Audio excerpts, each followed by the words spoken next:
Hey, welcome to Absolute Underground TV. I'm your host, Jake Warren. Absolute Underground Television, the only show that exposes you to the underground arts and entertainment scene of Victoria, BC. It's raw, it's real, and it isn't making any apologies. This is Absolute Underground TV.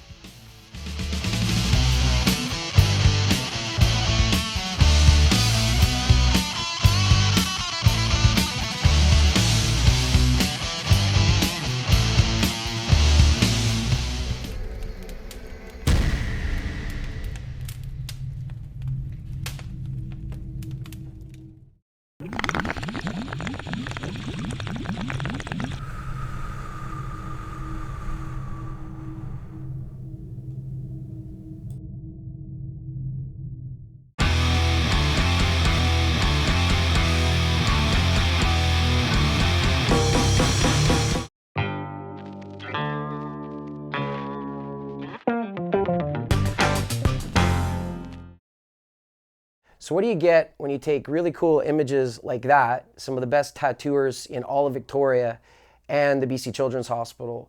Well, you have a really, really cool idea for a really, really worthwhile cause. It all happened at the Painted Lotus Tattoo Parlor on May 4th and 5th, 2013. Check it out.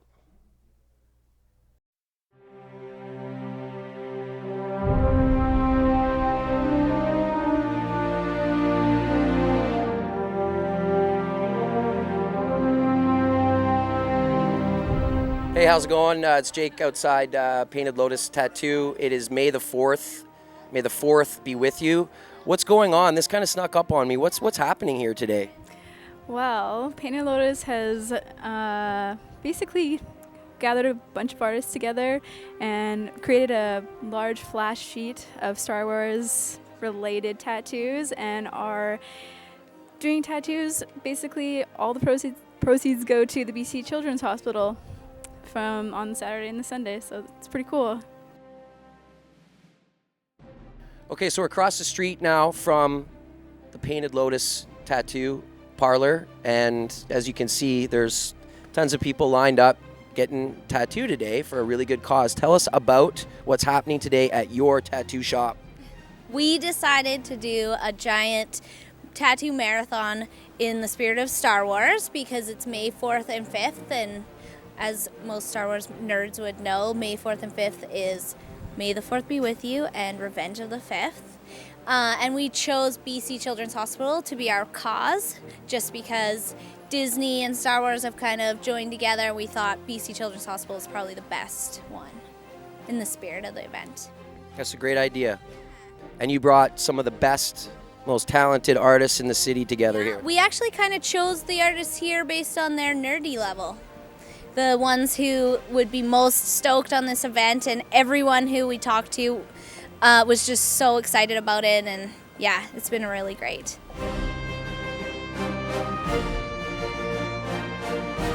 Did you get any tattoo work done? Do you have any Star Wars related tattoos? As a matter of fact, my dog's name is Obi-Wan Kenobi, so this whole half sleeve here is dedicated to him.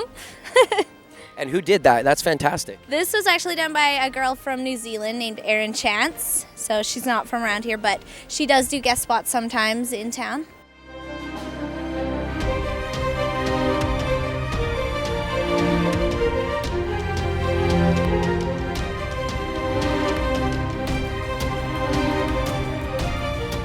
Tattoo culture in the last 15 years has completely changed. It is not anything like it was 20 years ago, okay? Now, the idea that we're supporting this community of tattoo artists and tattoo fans and Star Wars nerds are supporting children through tattooing is a completely novel concept, but it's not so strange these days. No, this city is super accepting, I think, of just our industry and tattooed people in general, and we're also a pretty nerdy city, I think. Just, you can tell by the turnout that we got. Yeah, so it's been amazing. It's been so just excited and widely accepted. Everybody's been really stoked. Hoping to make this an annual event. We might change the theme each year, maybe not stick with just Star Wars, but this is kind of our first annual test run, you could call it, to try and hash it all out. We have a bunch of different artists from all over, most of them are local, almost all of them, from all over town. We've got volunteers and tattooers from Urge, Union, we've got a couple from Government Street, one guy from Kelowna who kind of represents himself. We've got Kyle Wilson as well, who has a private studio in town. All four of our artists, Warren, Scott, Adam, and myself, are from here. We've also got Greg from Union, and then we've got a couple volunteers as well from other shops too.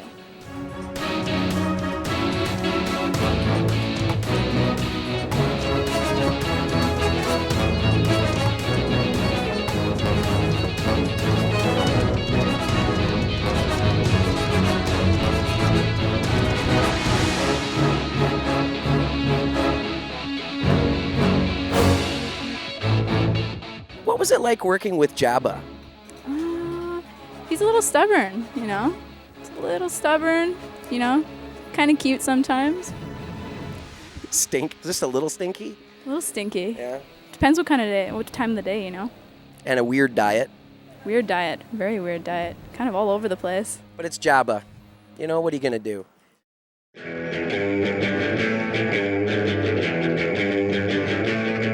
have you heard the news? I think I heard it right. We're gonna shake some mood right here tonight. We're gonna yell a cat around this joint.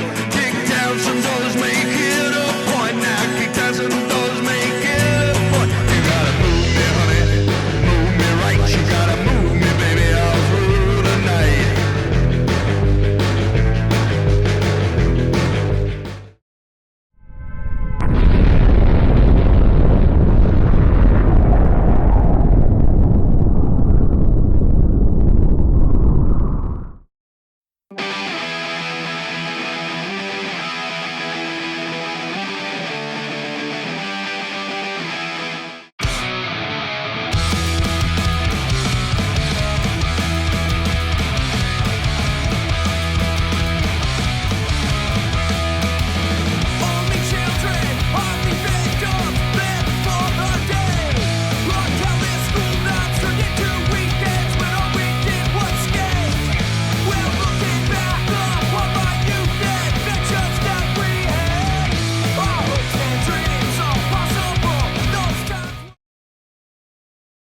In 1992, when the Vic West Skateboard Park was built, Alex Eddy was 9 years old.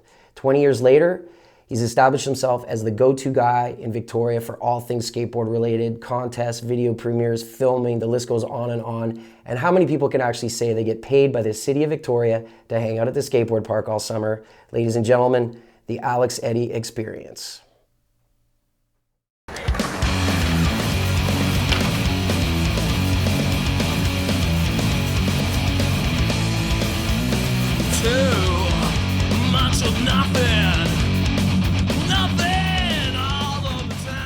Tell me about the beginning of skateboarding for you.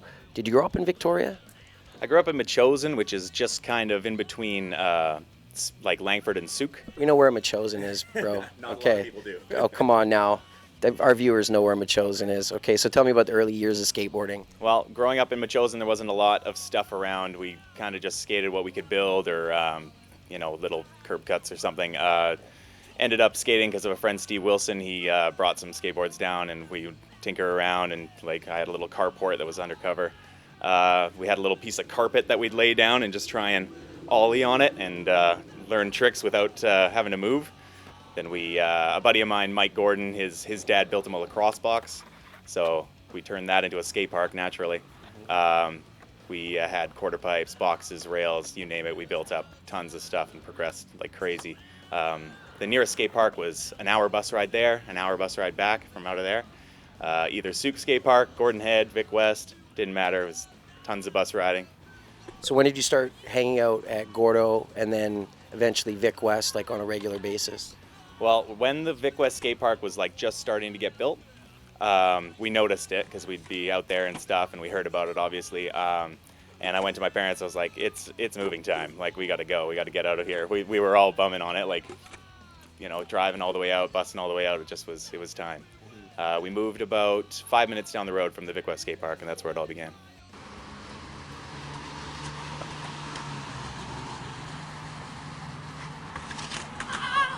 So my role at the skateboard park is officially to look after the place and make sure it's a safe place. But through that, I've been skateboarding my whole life. So, like, I teach anybody who wants to know the basics. I take anybody who's at a higher level, try and get them to the next level, and it's all just a progression thing. The thing about skateboarding is you can never progress to the absolute level. So, always constantly progressing is the idea. So kids from last year that were doing these kind of tricks, I try and make sure that they're stepping it up to the next level next year. And they get video footage of themselves at the end of the program as well. Yeah, so what's good about it is I'm there and I'm a filmer, so I've got my camera, I'm filming everybody's latest and greatest tricks. We compile it all at the end of the year, and we premiere it on the big screen. It's an amazing thing for the kids to be able to look up and like see themselves on the screen with all their friends and hoot and holler for everybody. It's awesome.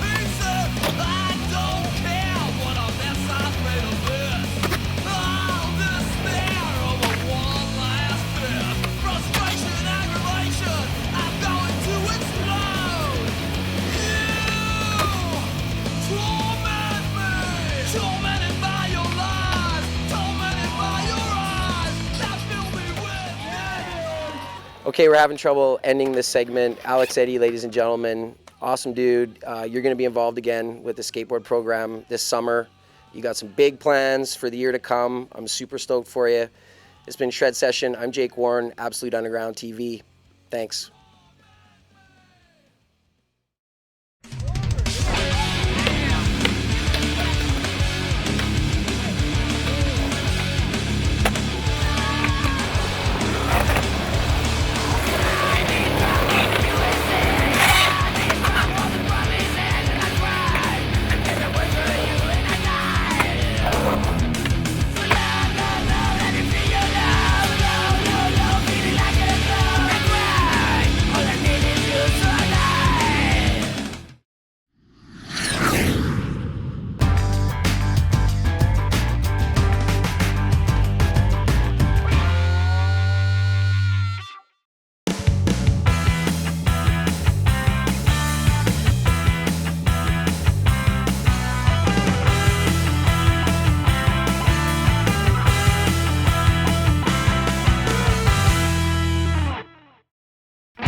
The Punk Show at thezone.fm.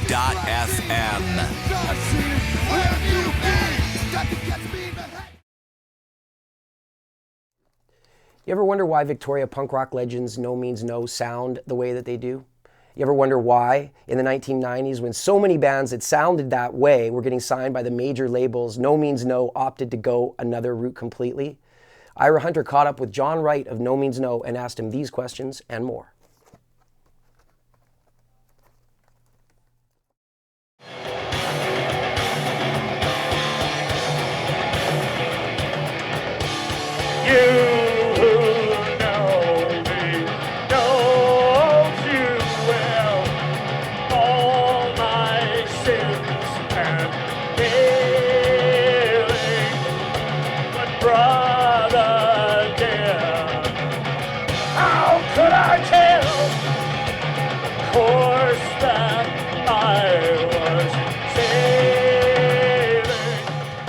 I think being from Victoria had a big, Victoria's, being on an island and being a little sort of isolated from the music business and the music scene, just spawns more, you know, everyone just had to put on their own shows, and it was kind of like, it didn't really matter if you were like sort of, you know, typical punk rock or just, you know, people just kind of, the idea was just to do what you wanted to do, and then everyone kind of supported themselves, putting on hall shows and stuff, and so it wasn't like it was sort of wide open.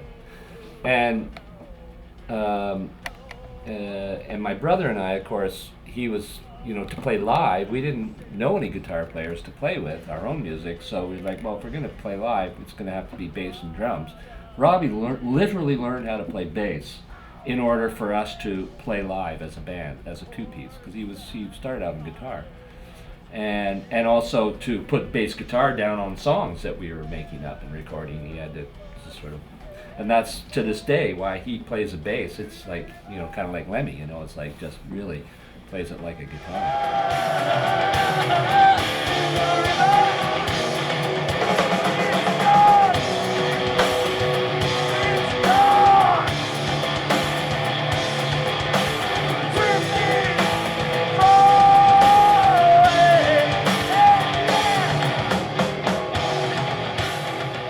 Just starting that way, we already started out different. And when we brought in guitar, Andy Kerr joined the band because we were playing with the Infamous Scientist with him, and it was like, hey, he's a great guitar player, great singer. We became good friends, and it's like, well, we, you know, if we really want to go anywhere, we really need to have a guitar player. And he was reluctant to join at first because he's kind of a purist, you know, in his personality. It's like, oh, no, it has to be a two-piece. That's the only way it can be. Like, no, we can get a guitar in here. And so he kind of joined, but reluctantly. Didn't want to do a lot, you know. Didn't want to be stepping on the music too much. And so his guitar playing was more just coloring what was going on with the bass and drums. I mean, eventually we started writing some pretty straight-up punk rock songs too, but just the way it evolved, it was already different.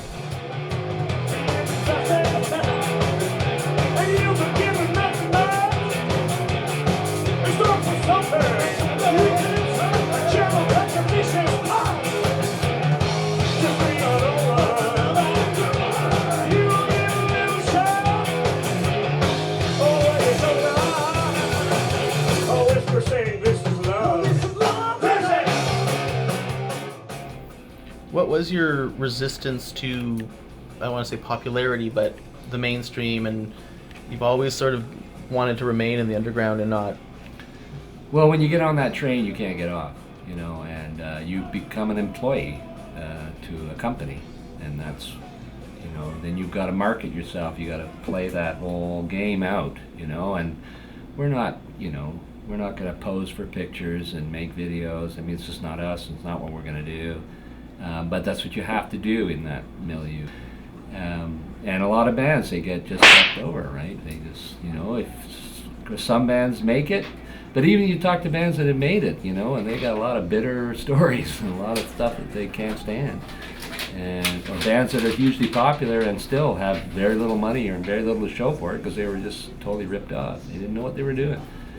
And we didn't know what we were doing, you know. We were just three guys playing music, so, and everything we dealt with with AT was just all a handshake and friends, and it was just people that wanted to put music out because they liked the music, and that's the way we like to work, you know.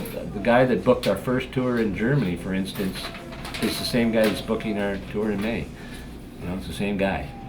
And a lot of the same people we worked with over the years.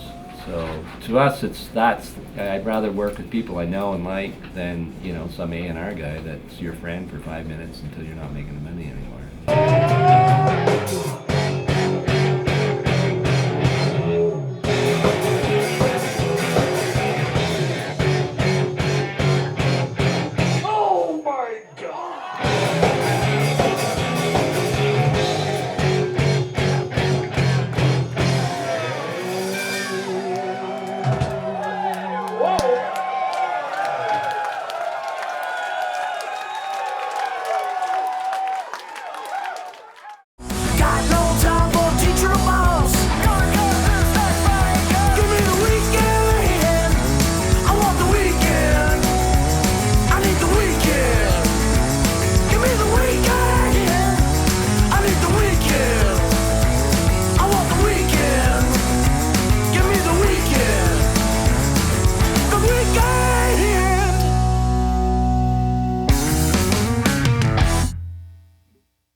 So every year at the Telus World Ski and Snowboard Festival at Whistler Blackcomb, they have a 72-hour film festival. So you have 72 hours to make a film, you enter it in, big competition, there's prizes and everything. Well, for the last 9 years, AUTV correspondent Brydo Parker has entered a film there. This year, he got 9th place. This is his movie. Ladies and gentlemen, Snow Battle! Ladies and gentlemen, welcome to the World Ski and Snowboard Festival. Today's event is Snow Battle. All disciplines can enter this event: alpine ski, snowboard, and telemarking, although none of the later have made it through to the final. We are here in Whistler, British Columbia, to witness the running of the World Finals Chinese Downhill Snow Battle. First in the gate is Antonio Sanchez, representing Spain. His arch rival, Hermann Schultz of Germany. Schultz said something to Sanchez's girlfriend in a nightclub earlier on the tour. She may or may not have been offended, but she dumped Sanchez and has recently been spotted leaving Schultz's rented condo. That will surely heat up the battle between these two competitors. Next in the gates are Sam Hunter and Brydo Parker from Canada. These two are ranked number 1 and number 2. Snow Battle!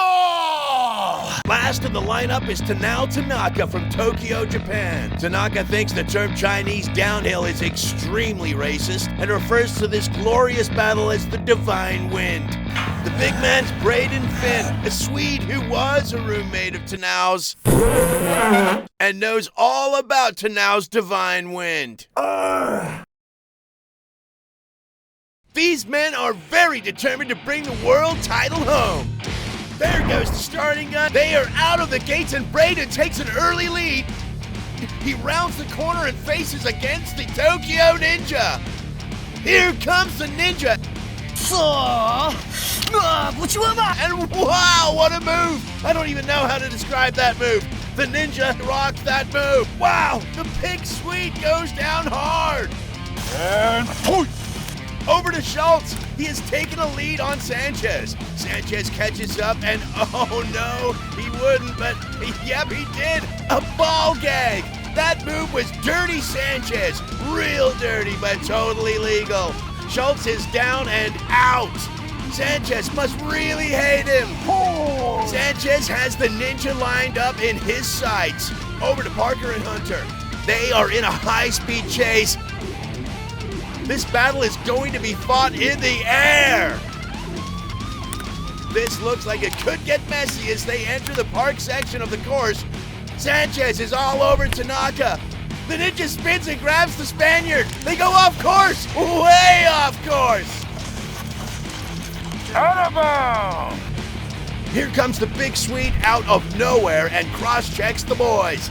It's a three-way bamboo rumble. I have never seen a battle like this. A quick leg sweep, and down goes Braden and Brydo. Hunter shoots out of the wreckage and rips across the finish line. Let's go down to the pits and get a reaction from our winner.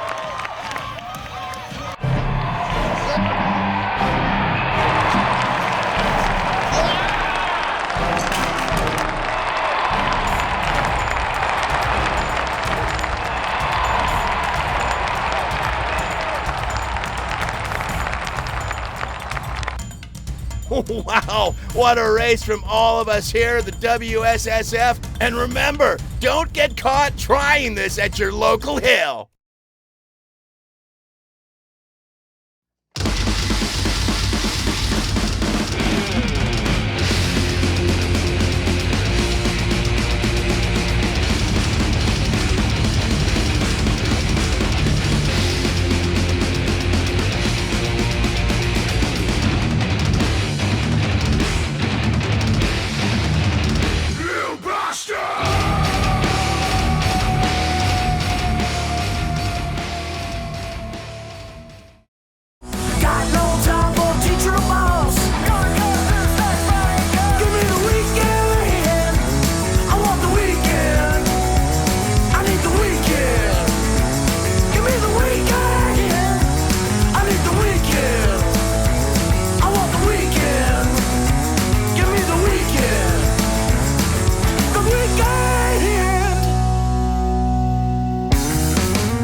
everybody. This is Joe Keithley here from DOA. You know what? You're watching Absolute Underground TV.